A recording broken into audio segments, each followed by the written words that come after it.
Bom dia, pessoal. Mais um chimarrão com a Tati e com o João. Um bom dia a todos. Espero que estejam todos bem.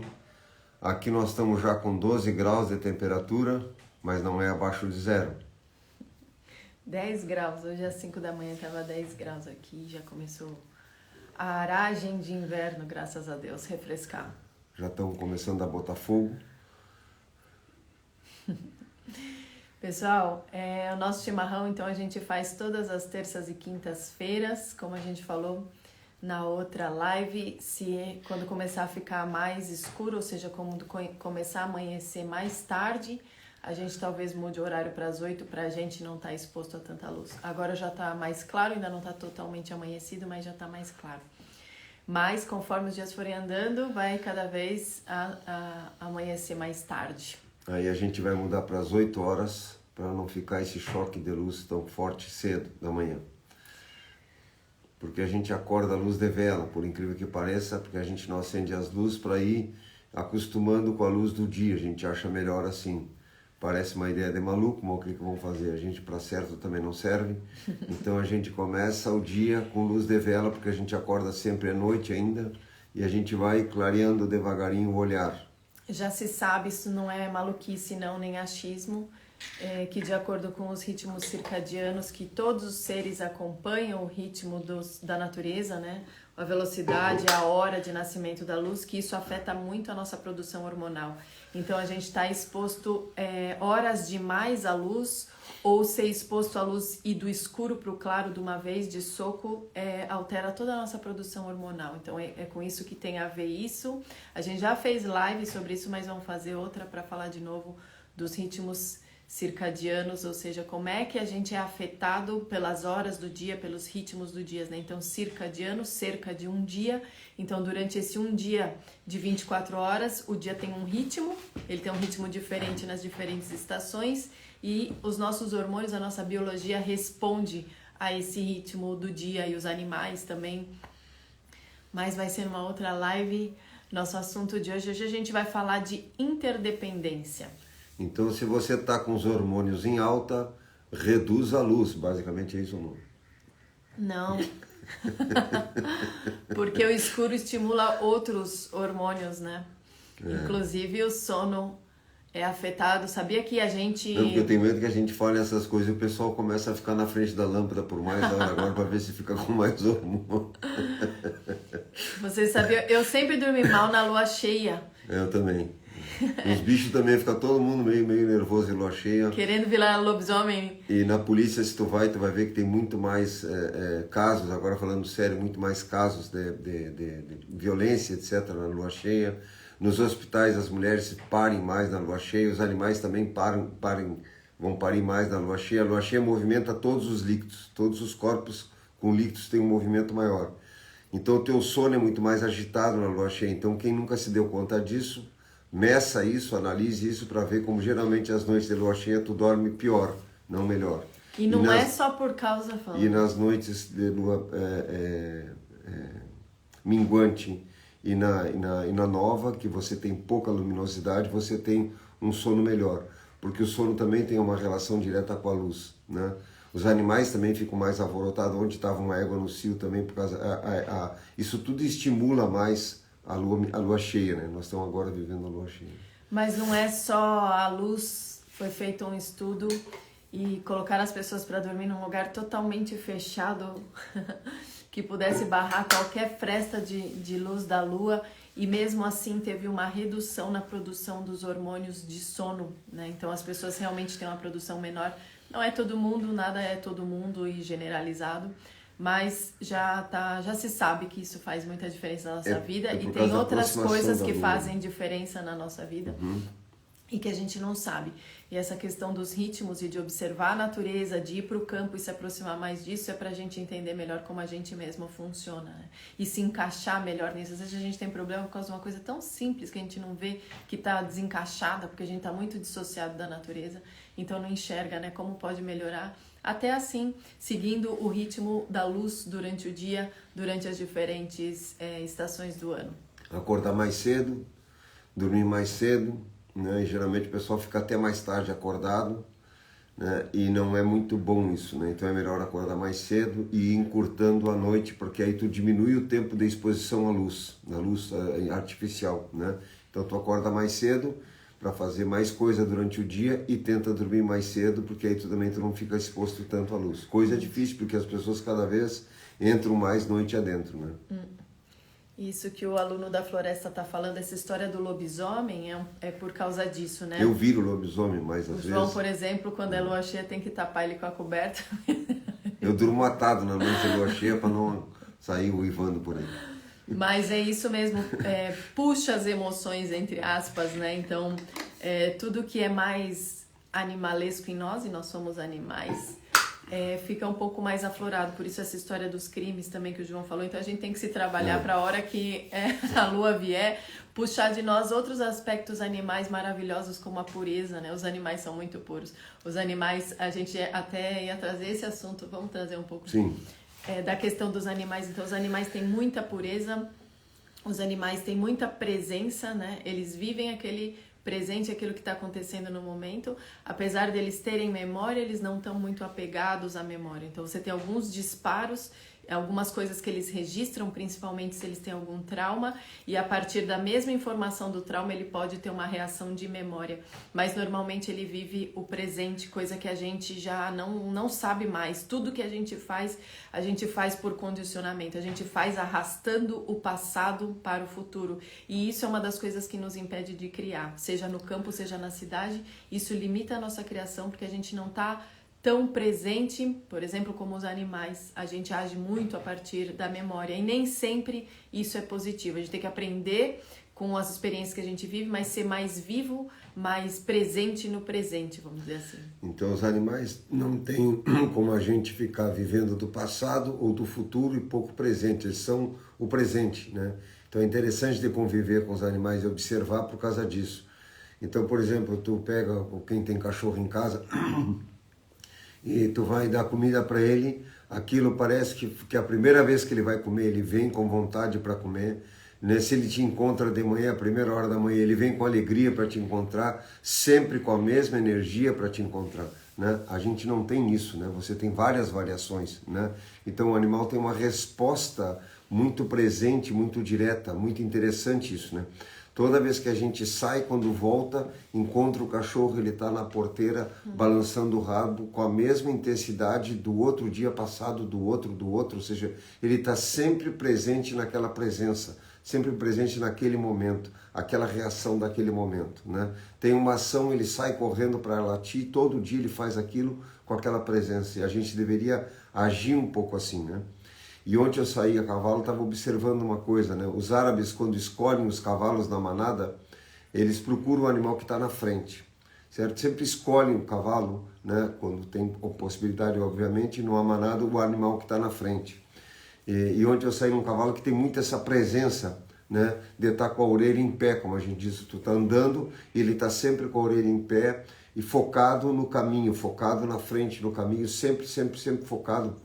Raramente, ou só quando eu falo com ele, ele volta a orelha para trás, mas geralmente com a orelha voltada para frente.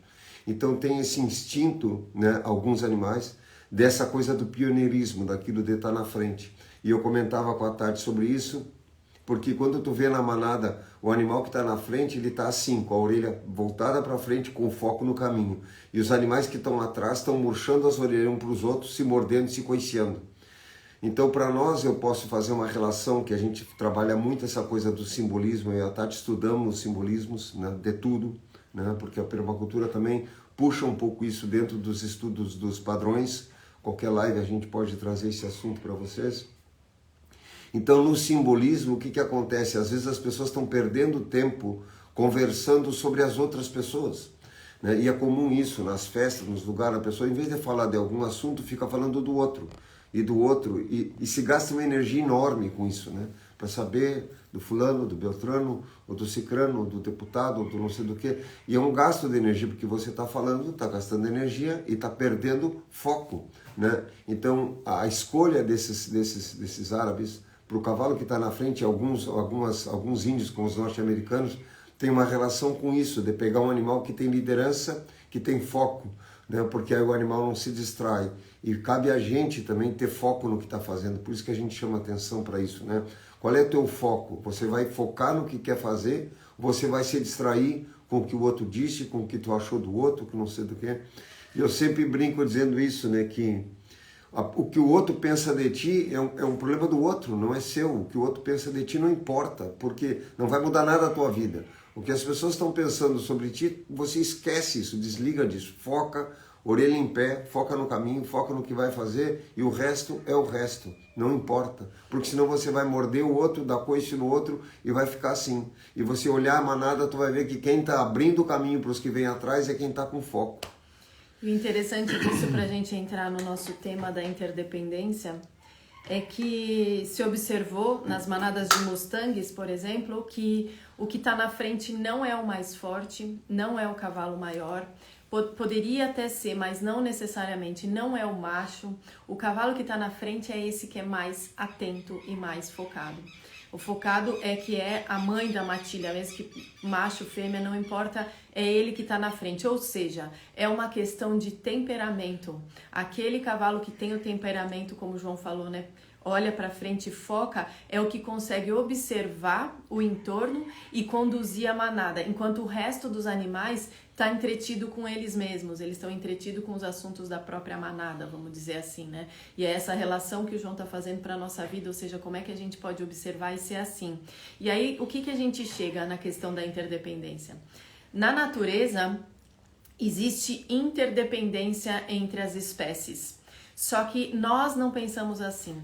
A nossa cabeça é linear, a gente vem ainda dessa escola cartesiana, a gente está saindo aos poucos desse modelo e a gente tem o quê? Listas, a gente tem escalas de valores, a gente tem tabelas que vão do menor para o maior, do mais pobre para o mais rico, do mais isso para mais aquilo, e a gente não cria conexão entre essas coisas. Então é um pensamento de linha reto, só que na natureza não é assim, não tem uma escala do menor para o maior. Uma sequoia gigantesca, os pinheiros, que são enormes, as maiores árvores do mundo, são as gimnospermas, elas dependem de microfungos do solo. Aquela coisa gigantesca está ali numa relação simbiótica com um fungo, embaixo ali no solo, e isso é interdependência, as espécies interdependem, elas têm uma relação uma com as outras.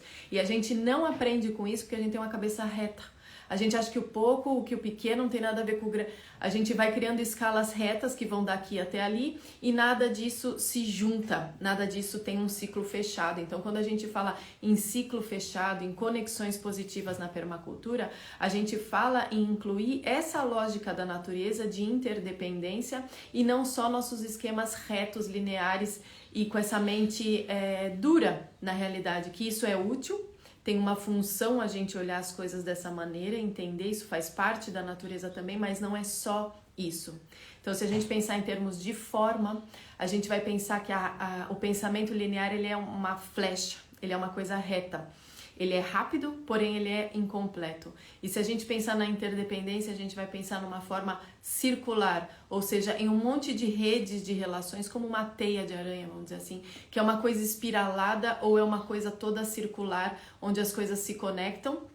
E a partir dessas conexões é que as coisas se sustentam. Então, as duas formas, os dois pensamentos são importantes, mas a gente tende a ser só linear. A gente tende a não enxergar as conexões entre as coisas. E na natureza não é assim. Na natureza existe interdependência entre microseres e macro, entre seres muito antigos e arcaicos e seres que surgiram depois. Então, a própria questão da evolução, não importa qual a teoria de evolução que tenha, o fato é que hoje a gente tem diferentes seres numa rede de interdependência e interrelações. Tudo está interligado, né? Todas as relações, todos os seres, tudo tem um porquê, né? Então, várias foram as ações de tentar resolver as coisas dentro desse pensamento. Tem um fato muito curioso, né, que houve no Haiti, por exemplo. O governo americano resolveu, muitos anos atrás, décadas atrás, ajudar, né, o povo Haiti por causa da fome, etc, etc.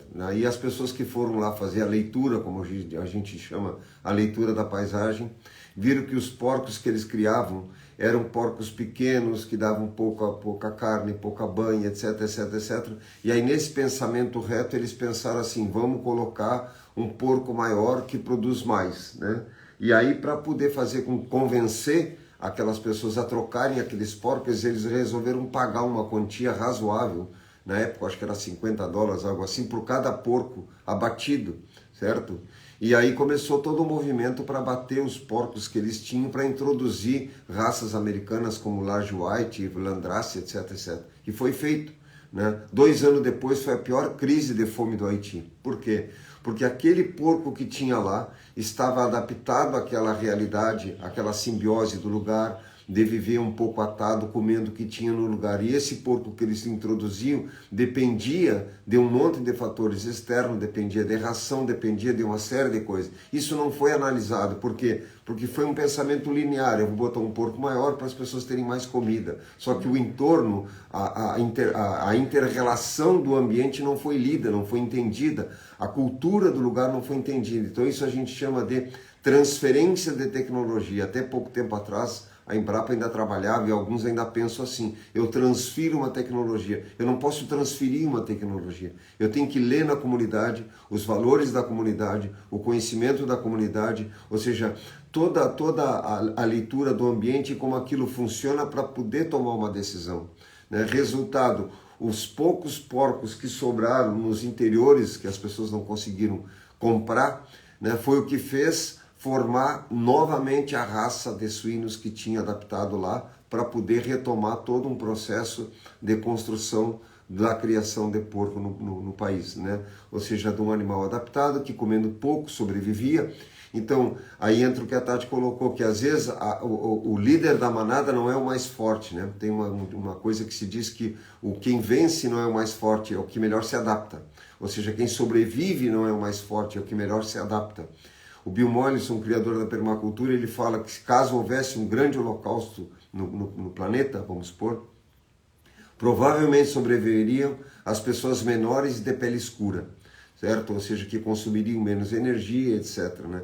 Então, a nossa ideia de que o mais forte vence é uma coisa equivocada, né? Ou seja, é o mais adaptado, é o que consegue ler o entorno e consegue mudar, né, em função de uma situação. Porque o problema das pessoas é que tem um hábito cultural e não se libera do hábito cultural. E aí tu não consegue romper porque aquilo está posto para ti, né? Então você não consegue fazer mudança.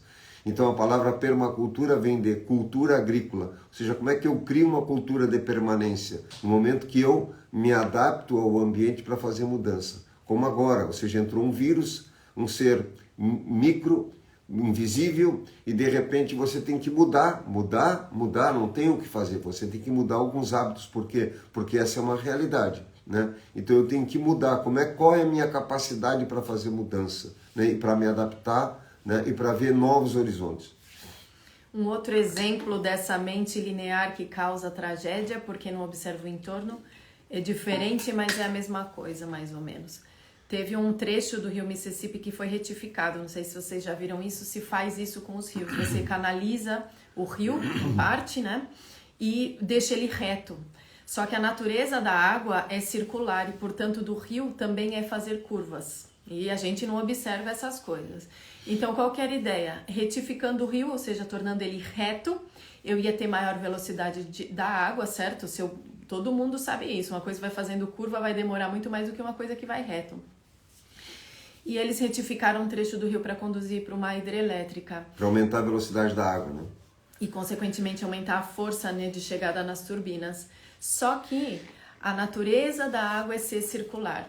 A natureza do rio, portanto, é fazer curvas. Então, o rio destruiu tudo.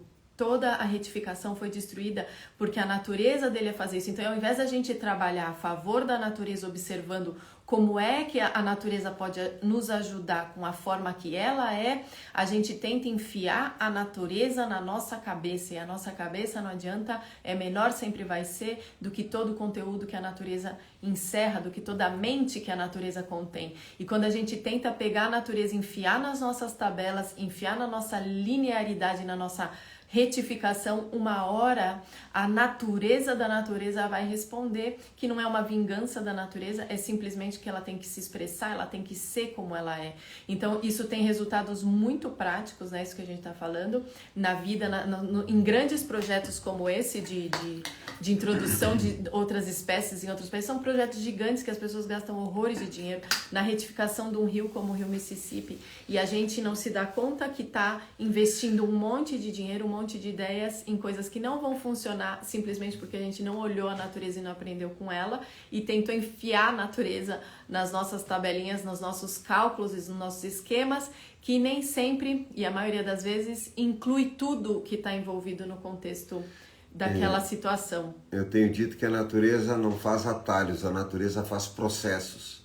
Né? A gente é que tenta fazer atalho das coisas, com a natureza não tem isso. Tudo na natureza é processo, nada é atalho. Né? Aqui teve um vereador também, porque sabe que a cada vez mais o pessoal está mais esperto agora na área da política, tu vê que só tem gênio.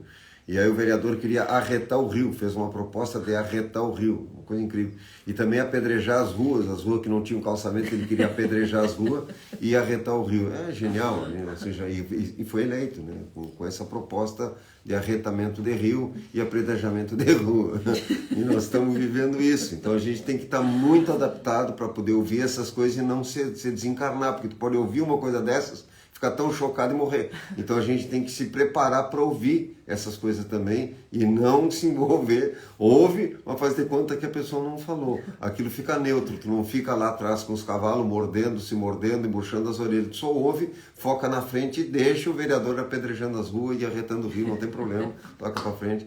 Teve outro aqui também que queriam mudar uma ponte, tirar um pilar de uma ponte para ficar mais barato, e aí o engenheiro dizendo, não, mas não dá para tirar a ponte, porque a lei da gravidade não permite, e aí ele estava sugerindo de revogar a lei da gravidade, né? Aí o outro dizia para ele, não, mas a lei da gravidade não dá para revogar, aí gritava o outro do outro lado, um pouquinho mais ignorante, que ele, não, mas essa lei é do Getúlio, não podemos ir contra, é do partido, e por aí vai, ou seja, essas coisas, então a gente ouve, certo? Mas não se envolve, não tenta resolver o problema do cara, não tenta mudar, não tem nada. Tu foca nas tuas coisas e deixa o pessoal arretar rio, deixa, certo? Não se envolve com isso, porque senão você vai se estressar, vai gastar energia. O máximo que tu pode fazer é rir. Aí é bom porque faz bem pro fígado, que é o que eu faço. Eu ouço, dou risada e toco a minha vida pra frente. Endurece a barriga, melhora o fígado, mas não questiona assim, não, que barbaridade. Não faz isso. Dá risada só e toca pra frente. Né? Outro dia eu vinha vindo com a caminhonete e caiu a placa da caminhonete, eu não vi. Aí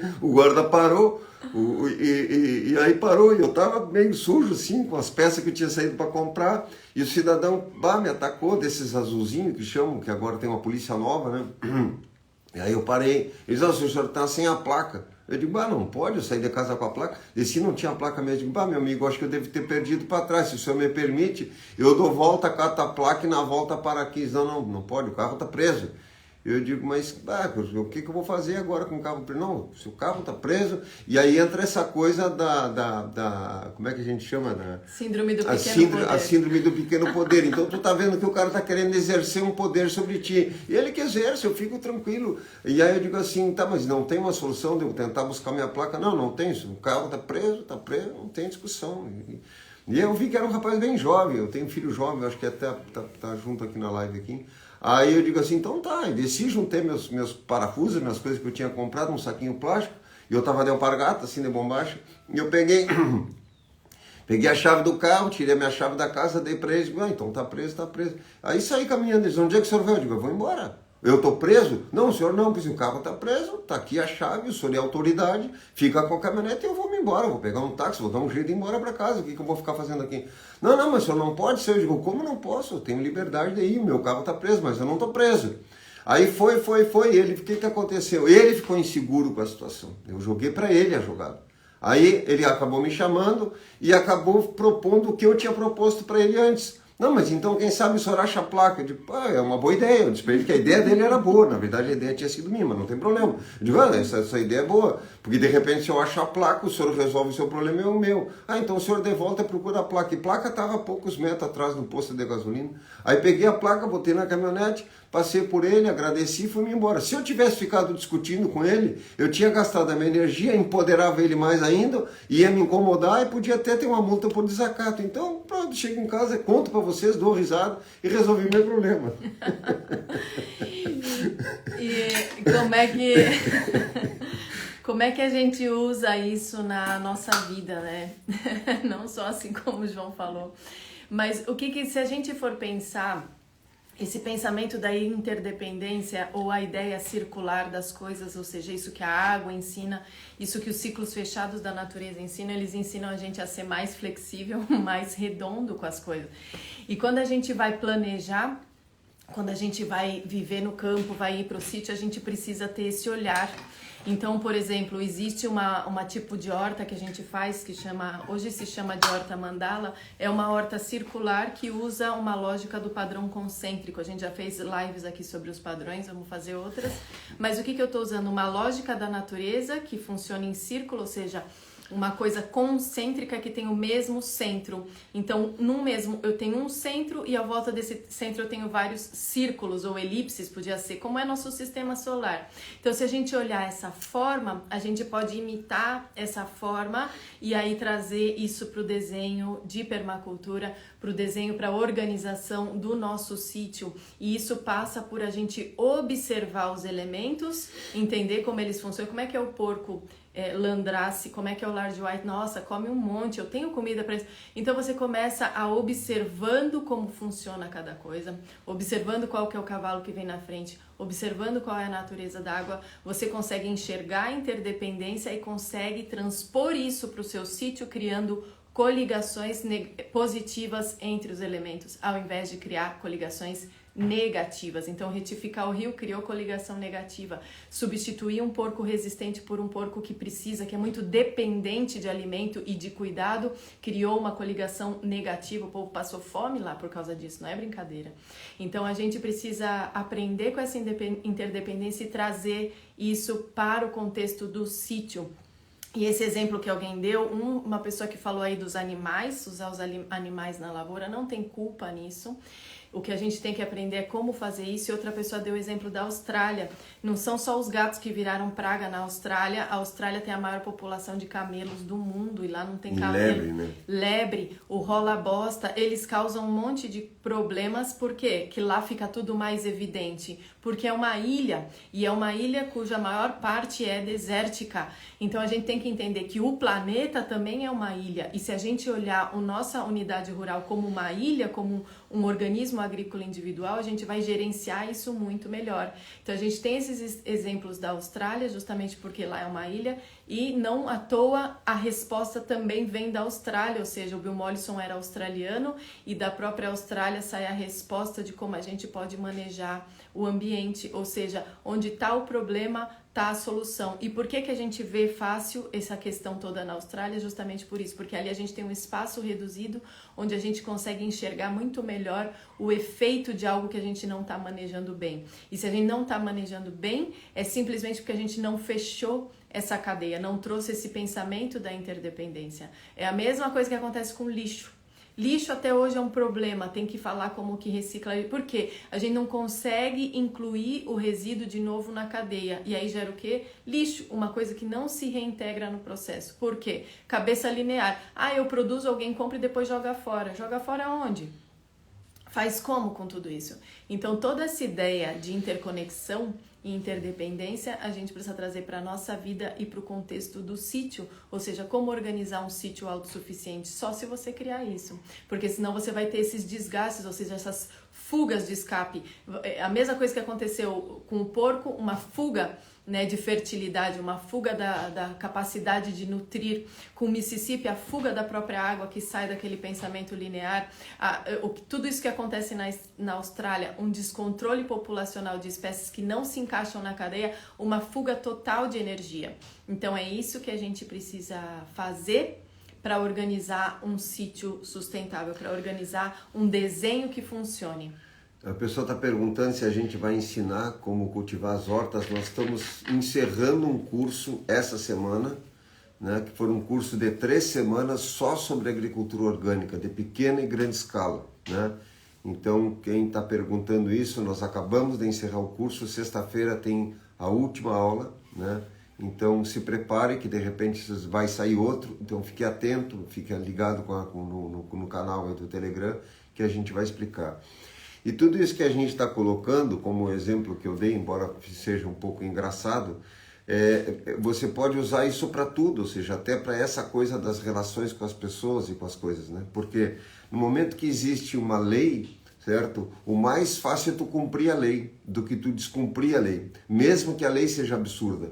Porque não tem, ou seja, você vai começar a lutar contra alguma coisa. Então guarda a energia para fazer isso para um foco bom. Eu conto isso sempre com o trabalho que eu fiz das Sementes Bionatur. Eu fui criador do projeto das Sementes Bionatur. Na época começou todo um monte de protesto com relação aos transgênicos e já tinha movimentos queimando lavoura de transgênico e quebrando laboratórios e fazendo não sei quanta coisa. Fui convidado várias vezes para isso. Eu foquei em trabalhar com os agricultores no campo e multiplicar semente. Esse foi meu foco, certo? Fazer isso, certo? O que aconteceu? Ficou um legado, ficou um trabalho, ficou um resultado que foi um projeto, o primeiro projeto de sementes da América Latina. Se eu tivesse pego essa energia, em vez de eu tentar focar em produzir as sementes e organizar os agricultores, registrar tudo isso, organizar isso, eu tivesse começado a focar em protestar e dizer que o transgênico é perigoso, que o veneno não sei o que, tivesse feito toda a minha energia nisso, o resultado seria qual? Né? Então é isso que a gente tem que entender. Nós temos uma tendência enorme a protestar, mas na verdade a gente às vezes não tem a mesma energia em focar em resolver alguma coisa, em fazer alguma coisa. Então por isso que eu gosto de trabalhar com permacultura. A permacultura é solução. Eu preciso trabalhar com soluções, certo? Então no momento que tu foca em soluções, tu cria exemplos, né? O Bill Mollison havia pedido, o criador da permacultura, que montasse os centros de permacultura, né? Por quê? Porque aí eu tenho mais que um exemplo, eu tenho uma realidade onde a pessoa vai vivenciar um lugar. Então um conselho, né, ajuda, mas um exemplo arrasta. No momento que eu tenho um espaço que eu posso mostrar para as pessoas uma realidade de como é que faz uma construção, como é que trata um esgoto, como é que eu posso fazer um plantio, é melhor do que eu pegar e protestar que o governo não está fazendo isso, ou que fulano não está fazendo aquilo, ou que tal empresa está fazendo aquilo outro, porque eu não vou parar uma companhia dessas. Entende? Essas companhias mandam nos governos, em todos os governos sempre mandaram. O que a gente pode fazer, a grande revolução, é cada um fazer a sua parte no seu espaço, né? Então aí entra isso, ou seja, qual o foco do que você está fazendo, entende? Focar no que está fazendo, as orelhas do cavalo para frente, foca no que está fazendo. E a partir do que você faz e transforma, você faz com que outras pessoas façam também. Porque qual é a jogada? Por exemplo, nessa época que eu estava tocando esse projeto, em 98, uma companhia dessas tentou me comprar, certo? Ou seja, me procuraram e me ofereceram dinheiro. Então, alguém que está protestando contra essa companhia, a companhia vai chamar para tentar comprar? Não. Por que vieram em mim? Porque eu estava ensinando os agricultores a fazer a sua própria semente. Aí tu entra onde? Tu entra no negócio dos caras. É isso que eles não querem, que você concorra com eles. Então aí que está o ponto. O ponto é, o que realmente incomoda? Incomoda se, né, você ensina as pessoas a fazer aquilo que o cara está tendo lucro, porque o que incomoda para a empresa é se tu tira o lucro deles. Esse é o segredo. Então, sem brigar com nada, tu ensina as pessoas a fazer aquilo. Aí o que acontece? Você começa a tirar parte do mercado dele.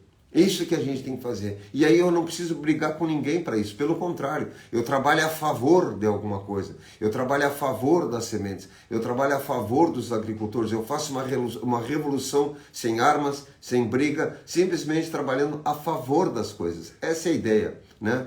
Então eu começo a pensar dessa maneira. Eu vejo que tem pessoas, por exemplo, que questionam a questão dos animais, os veganos, enfim. Se as pessoas vierem aqui e verem a qualidade dos bichos, o que eles comem, como é que é a relação nossa com eles, vão ter um pensamento diferente. Por quê? Porque eu tenho um cavalo aqui que come mais cenoura que qualquer pessoa, e orgânica ainda. Ou seja, então eu estou cuidando do animal, ele me ajuda a plantar e ele come também. É como se fosse um amigo meu. Se um amigo meu está me ajudando, eu não estou explorando ele. Eu uso ele num período, num tempo que fique bom para a capacidade física dele. Ele me ajuda a plantar, me ajuda a fazer as coisas e parte desse alimento ele come e eu como também. Praticamente a metade do que a gente produz vai para os animais. Mais ou menos a metade vai para os animais, em tudo que se produz aqui, né? Desde a couve, do milho, de tudo. Ou seja, é mais do que justo. Eu não estou explorando, ou seja, eu estou convivendo com o animal, né? E tanto que eles têm uma busca, eles vêm no encontro da gente, né? Então, é melhor eu trabalhar a favor de algo do que trabalhar contra alguma coisa. A minha energia é muito melhor usada dessa forma, né? Isso é resultado dessa mente linear também, uma falta de interconexão, porque a gente, quando tem uma mente muito linear, a gente tende a polarizar. Então, você sempre, a mente linear, ela pergunta assim, é isso ou isso? É bom ou é ruim? É para usar o animal ou não é para usar o animal? E a resposta não é assim, né? Não é se é ou se não é. É em que medida pode ser, em que proporção pode ser, em que proporção não pode ser. Ou seja, é um pouco de direita, um pouco de esquerda, um pouco de claro, um pouco de escuro. Tudo na natureza é assim. A gente não vive todo dia. O planeta não é dia. O planeta não é bom e claro. O planeta tem noite. A gente tem fases ruins. Todo mundo tem um lado ruim, mas a gente tende a polarizar. Por quê? Porque a gente pensa ou isso ou aquilo. E como é que a natureza é? A natureza é de conjunção aditiva. É isso e isso. E quer dizer mais, certo? Adiciona. Isso e isso e isso e isso. E na natureza o que tem? Uma inclusão dos seres. É isso e isso. Então os animais estão inclusos, não tem culpa em usar os animais, por mais que você seja vegano, não coma, não importa. O bicho vem, se vocês vierem aqui pra ver, igual uma criança que, imagina que você tá fazendo alguma coisa em casa e a criança vem assim e fala assim, deixa eu ajudar, ela quer ajudar de qualquer jeito. Aí você vai ali dar um pacote pequeno que ela consegue carregar pra ela ajudar, porque ela quer participar. E a vida quer participar da própria vida. Então quando você começa a criar, como a gente cria aqui, uma paisagem cultivada e traz os animais, eles querem participar e é útil que eles participem. Quando eles participam, a gente gasta menos energia com tudo. Usar tração animal na lavoura, a gente fertiliza a lavoura, não usa combustível fóssil, tem uma série de vantagens em fazer isso e você não está fazendo nenhum tipo de exploração animal, muito pelo contrário, a gente está criando um relacionamento positivo com os animais e quando você cria isso é que você não explora, não mata, não isso, não aquilo, porque você enxerga aquele animal. É importante também observar, né, do que a gente estuda, que os animais têm alma coletiva, o ser humano tem alma individual. Né? Os animais têm alma coletiva. Alguns animais vão individualizando as almas à medida que você vai trabalhando com ele. Então, um fator importante, né? Coisa que é bem raro aqui, né, na fronteira, por exemplo, as pessoas botarem nome no cavalo. Você tem que botar um nome nele. Falar com ele, porque ele tem que ouvir a tua voz, porque o tom da voz, ele sabe qual é a relação que tu está tendo com ele. Por exemplo, cavalo detesta grito. Você não pode gritar com o cavalo, coisa comum aqui, o pessoal grita com os cavalos. O cavalo não gosta de grito, né? Ele é um bicho extremamente sensível. Então, falar como você te conversa com uma pessoa. Eu converso com toda hora o que eu estou querendo fazer. Ele não é que ele entenda o que você está falando, ele percebe a sonoridade do que você está falando. Certo?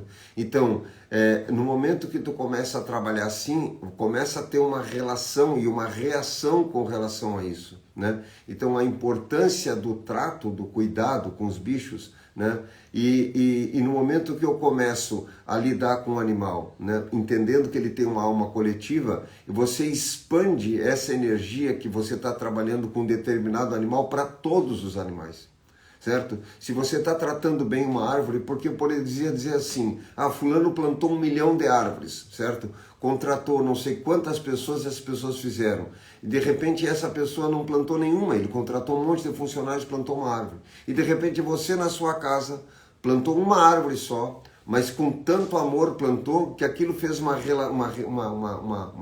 energia para todo aquele reino, muito mais do que quem plantou 1 milhão de árvores. E a gente às vezes não entende isso, né? Ou seja, por quê? Porque nós estamos tratando em outro campo, num campo energético das coisas, certo? E isso é que é importante, né? A gente tem ovelha e não mata, então, ou seja, o animal sabe que ele vai ficar aqui até morrer simplesmente para conviver conosco. Certo? Então, na alma daquele animal, ele está com aquilo. E ele transmite a outros aquela tranquilidade dele de estar convivendo dessa forma. E a gente não percebe isso, né? Então, esses estudos também são importantes de entender que o reino vegetal e o reino animal, as almas desses seres, a energia desses seres são coletivas, né? E como é que você individualiza um ser?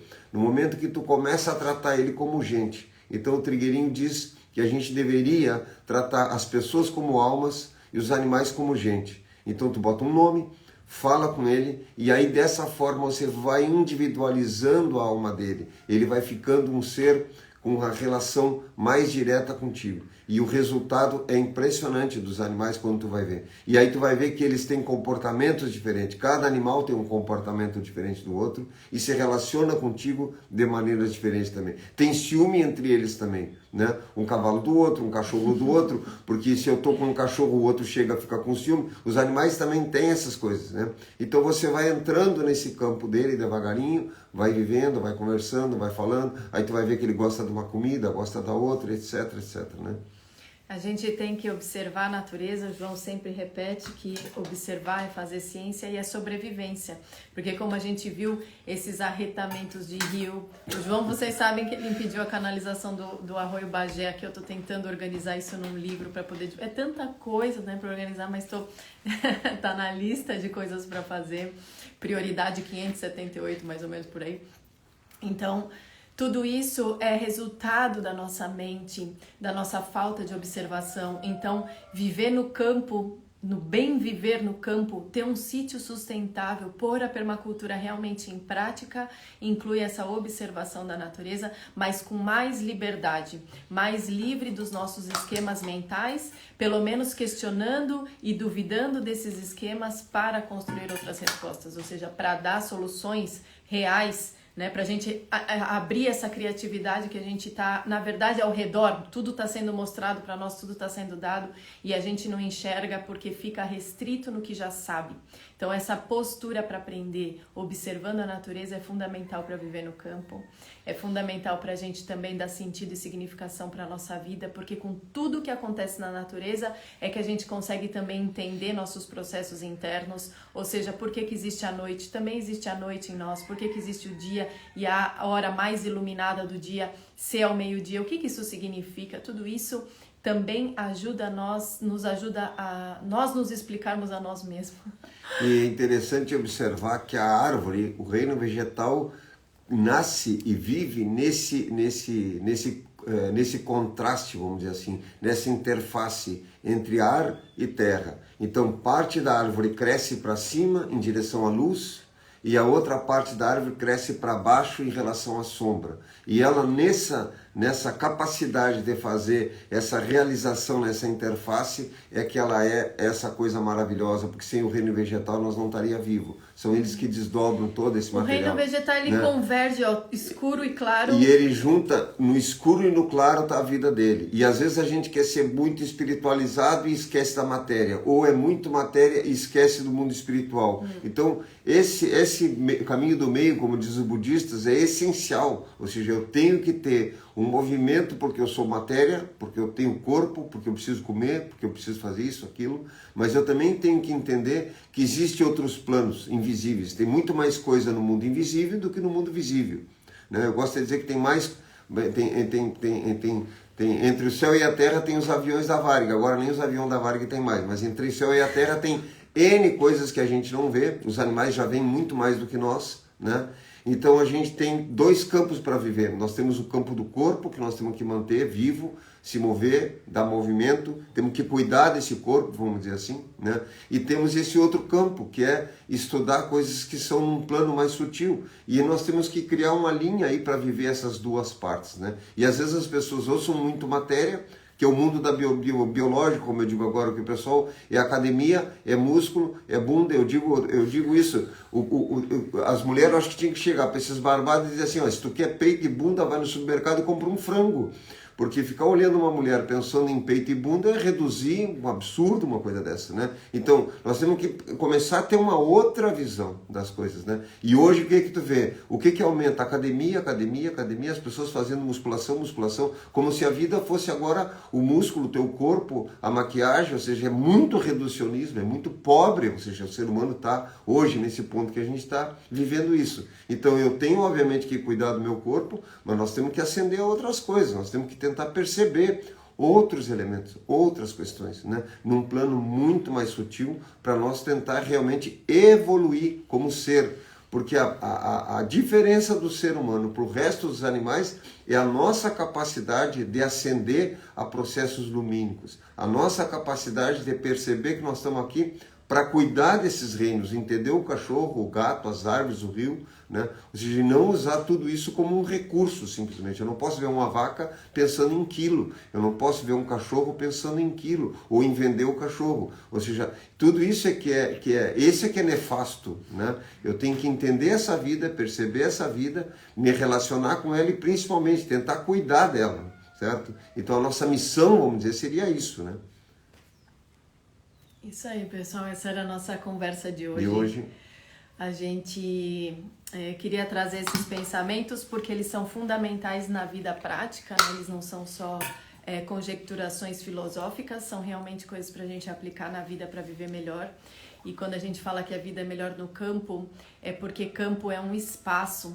E quando a gente está num espaço que ele é circundado pelas plantas, pelos animais, a gente tem a possibilidade de aprender com eles, e eles têm uma ordem, uma inteligência que a gente também tem, mas que a gente está um pouco distanciado dela. Então, para se aproximar da nossa natureza interna, da nossa própria sabedoria, a gente precisa olhar para essas coisas que ainda têm uma sabedoria mais pura e que podem nos ensinar essas coisas.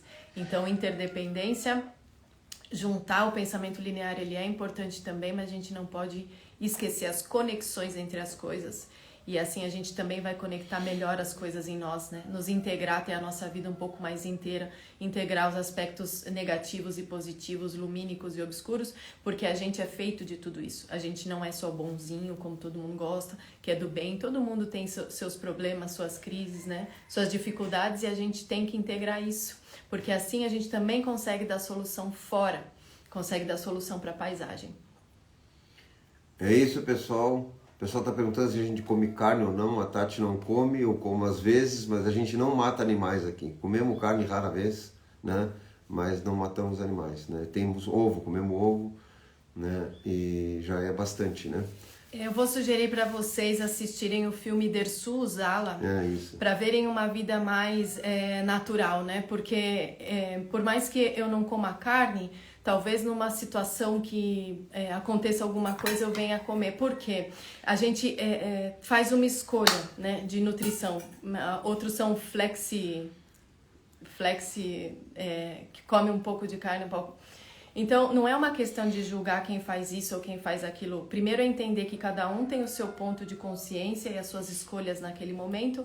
E outro é entender que num momento a gente tá com uma decisão, mas dependendo da situação e da necessidade, ou até de ter uma oferta de alimento, aquilo pode se tornar alimento. Esse filme Dersu Uzala é muito interessante porque ele é um ser que vive de uma forma natural. E aí vocês vão ver que mesmo que ele coma carne, porque ele vive numa floresta fria, então, vocês sabem que os esquimós, eles têm que comer carne. Como é que eles não vão comer carne, né? Então, a gente tem várias situações diferentes no planeta. Agora, isso... Dersu Uzala. Dersu Uzala, você acha na internet. Isso, se a gente se aproximar da nossa natureza, de novo voltando para esse assunto, e esse filme, o Dersu Uzala, ajuda a isso, vocês vão ver a humanidade que tem no Dersu Uzala, né? Então, a gente tem que buscar isso. Vão no dicionário olhar o que quer dizer humano, e aí a gente pode ir atrás de realmente ser humano. É bem como está sendo dito, é Dersu Uzala. Ali está escrito Alaluki. Dersu Uzala, a pessoa já botou ali, certo. Vale a pena ver esse vídeo. E eu queria colocar, para quem questiona essa questão da carne ou não, o que tem que tentar com essas coisas, pessoal, é não criar guerra. certo? Porque senão fica assim, o vegano briga com o vegetariano com o carnívoro, etc, etc. Essas coisas todas criam guerra, a gente não pode entrar nesse campo de guerra, sabe? De tentar reduzir as pessoas se são boas e se não são, porque comem ou deixam de comer. Um dia foi perguntado por um instrutor sobre isso, porque tinha um ser contatado, ou seja, que fazia contatos sutis, etc, etc, né? Por que ele comia carne, né? E aí esse instrutor disse assim, bom, imagina se ele não comesse, né? Ou seja, mesmo comendo ele já tem tudo isso, etc. Então, eu, por exemplo, às vezes no inverno eu sinto falta de comer carne, às vezes sinto falta. Já fui vegetariano muito tempo, fui vegano muito tempo, quando não se falava dessas coisas, quando eu tinha 20 e poucos anos, nem se falava disso, né? Então, essas coisas a gente não pode entrar em atrito por causa disso, né? Porque senão tu afasta as pessoas em vez de tu aproximar, né? Então toda vez que tu começa a defender, que nem time de futebol, o pessoal um defende um time, outro defende outro, aí vira guerra, que é o que eu tenho falado. O problema do país é que nós estamos cheios de partidos. Toda vez que você tem um partido, você está defendendo uma parte. Entende? Então tem um vereador que defende o aposentado, o outro defende o militar, o outro defende as professoras, ou seja, é loucura isso, não? Um dia vai ter que parar, porque nós temos que fazer uma gestão para todo mundo, ou seja, incluir todo mundo, se é esquerda, se é direita, não importa, não tem como tu fazer uma gestão de alguma coisa num país inteiro, separando as coisas, entende? E esse é o nosso problema, nós estamos cheios de partidos, de pessoas defendendo partes. Enquanto a gente não defender o todo, não vai funcionar. É simples, porque a natureza é simples e não é simplório. Tenho dito. É isso aí, pessoal. Esse é um assunto para também, talvez, uma outra live, né? A questão da criação dos animais, as implicações de tudo isso, né? Cada um está num ponto de consciência e tem um momento que você talvez não possa mais comer carne, tem um momento em que você ainda não consegue. Enfim, não é o caso, né? Claro, senão vira tudo guerra, o pessoal está muito em guerra, tudo é discussão, opinião, o pessoal briga por tudo, é uma brigalhada nessas coisas da internet, não cabe fazer essas coisas, não vale a pena, nós temos que focar, orelha do cavalo em pé, focar no que a gente pode fazer. O que eu posso fazer? Eu sei botar tomada na parede, ótimo, ensina as pessoas a fazer isso. Eu sei costurar, vamos ensinar. Cada um ensina o que pode. Eu sei dar conselho, conto piada, porque eu conto uma piada. É bom, as outras pessoas vão rir, bom, mas então a gente foca nisso, porque senão vai virar guerra. E um foco importante é o amor, como diz o Babadi, o amor é verdade, não só ele, todos os mestres que vieram. O amor é a força que mantém tudo coeso e tudo aglutinado. Então, quanto mais a gente progredir no amor, não é o amor pelas pessoas, não é o emocionalismo, é essa visão dessa força capaz de juntar e de agregar as coisas que é o amor. É isso que mantém o nosso universo coeso, como diz o Babadi, e é verdade. Mas aí fica para uma outra hora, já deu aqui 55 minutos, a gente acorda e fala assim, nós vamos falar só meia hora hoje, que nós temos mais coisa para fazer, mas a gente acaba falando mais. Então, depois a gente conversa. Bom dia a todos, né? Claro, um bom dia. Um bom dia a todos, espero que passem bem, mais foco, menos distração. Foca aí no foco. Foca no foco, não é assim de verdade, é assim, foca. O cavalo que está na frente, que está chegando e que está liderando a manada é o que está focado, que está olhando para fora com objetividade, não é o que está se dispersando. Menos distração, menos fofoca. Fofoca é uma coisa complicada para terminar com o planeta. Então, menos fofoca, menos conversa alhada, mais foco, mais silêncio. O Deus está no silêncio. Beijão para vocês.